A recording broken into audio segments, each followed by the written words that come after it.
Hey friends, welcome back to my channel. So why are you on here right now? Why are you on YouTube? Why are you scrolling on Instagram, maybe TikTok? Why do you use social media? Do you find that you're using it as a means of forming connections, involving yourself in communities? Do you maybe find yourself a little bit anxious when you use it, stressed out, maybe feeling a little yucky? Because candidly, between me and you, I would say personally the answer is all the above. You know, this year more than any, I've really seen a lot of the challenges that social media has presented to us. I see the dehumanization of legitimately nice people online. I see the political and cultural divide that it's really accelerated. I witnessed what could have been probably pretty great relationships fall prey to the superficialities of it. I've even had a few friends who tried to take their own lives in part because of it. So maybe there's some of you out there watching this who think that I'm in some way immune to these thought patterns, but the reality is I'm not any different than you. I feel all these things. I am in a unique situation, however, because unlike maybe some of you, I did leave my corporate job behind to launch 2 businesses here on social media. You know, a lot of you guys know me as a content creator, but I also help coach small business owners and entrepreneurs master the platforms for themselves. It's how I live, it's how I put a roof over my head, how I put food in my tummy, with a mindset that I really do believe that you can get out of these platforms what you put into them. It's the choice is ours. I wanted to share a few tips that have helped me this past year navigate these platforms a little bit more consciously and intentionally and for a force of positivity. For anyone watching who uses it either personally or professionally, I really think it applies to everyone. So let's get right to it. I really hope this helps. Number 1, this might seem obvious, but truly block the amount of time that you spend on social media. There are apps that will help you do this. Decide for yourself in advance how much time do you think is an appropriate amount of time to actually be dedicating to social media. And then set boundaries, set limits for yourself. Number 2, stop focusing on vanity metrics. I really got myself caught up into this mess a few years ago when you're just so focused on likes and on followers and subscribers and all of this nonsense, when in reality, as human beings, to reduce ourselves and who we are to an algorithm that's completely robotic isn't doing us justice. We are so much more than that. Our self-worth should be defined by things like our character, our empathy, our ability to actually connect with others, for which social media can be an incredible tool. I remember a while ago there was this whole movement that Instagram was actually going to remove the likes feature, and I remember I was sort of excited for that and the outcomes that would have. I don't know what happened to it. Instagram, maybe try it out again. Number 3, follow people who inspire you and unfollow those who do not. Here are a few accounts that I've been following recently that's really been helping me. The Holistic Psychologist, Jim Quick, Law of Attraction Live. Honestly, I'm just gonna say it. This goes for me too. If for whatever reason you find that the image that I project or my content that I put out onto any platform is mentally taxing for you, unfollow me 100%. Your follow is not as valuable as your mental health. I genuinely mean that. And truly it's a win-win for all of us, because I don't really want anyone just to be hate following me either. So feel free to give me an unfollow, and I hope that other creators who are out there feel the exact same way. If you're worried about offending people, don't worry, I get it. I've been there, I am always there. You can mute them instead. That's a really clever feature that Instagram has, so they don't actually know that you're unfollowing them, but you kind of have not been following them. And I don't know about you, but I don't want to be following people who every single time I see their stuff, I just kind of feel achy about myself, or I just feel a little bit less than. I don't want that. I just don't want it. I don't need it. I don't need the toxicity in my life. I'm too old for that, and you should be too.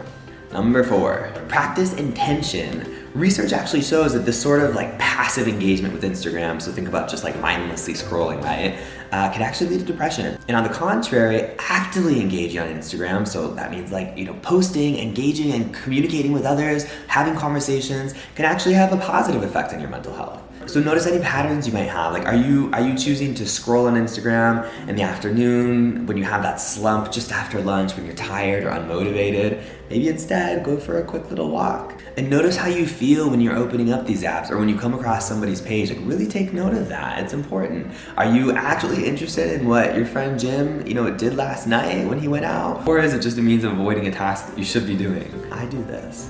Number 5, don't use Instagram just as a means to look and watch what other people are up to. Use it to make connections, like real connections, and actively contribute. Social media is not just for sharing or consuming, it's about having conversation. And if something bothers you, just in life, personally, professionally, whatever, talk about it. It was kind of the catalyst for this video. Number 6, block and forget. Move on.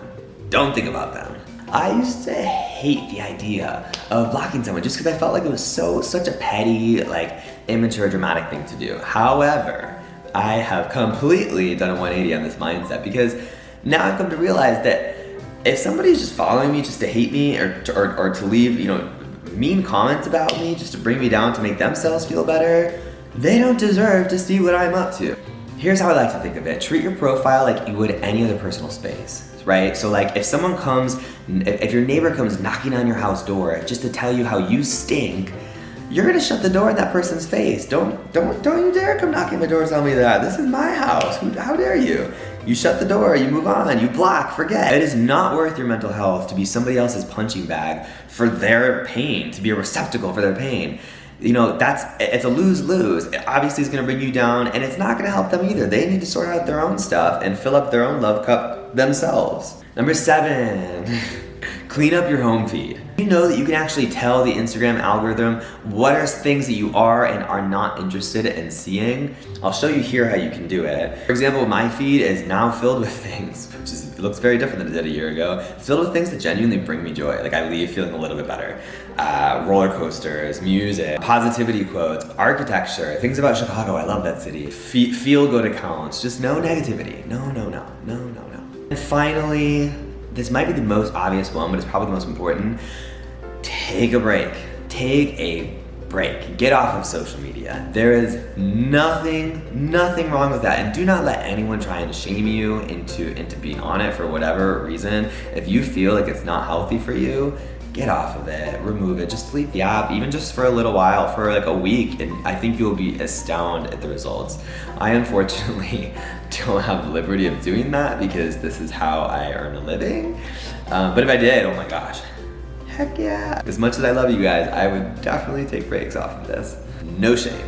It is, you guys, at the end of the day, social media really can, I want to leave it in a positive note, it really can be such an incredibly empowering, incredibly positive tool, truly, if used properly. I've made so many friends through here. I've gotten into, pretty actually healthy relationships through here.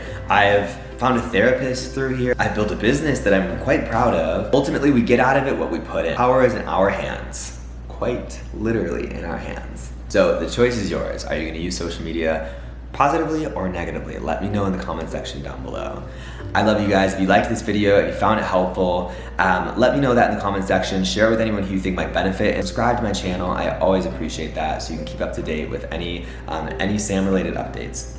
I hope that you enjoyed this pseudo-venting session of mine. Hopefully you found it to be quite productive. And with that, I'll check out. Ciao, nos vemos. Bye guys.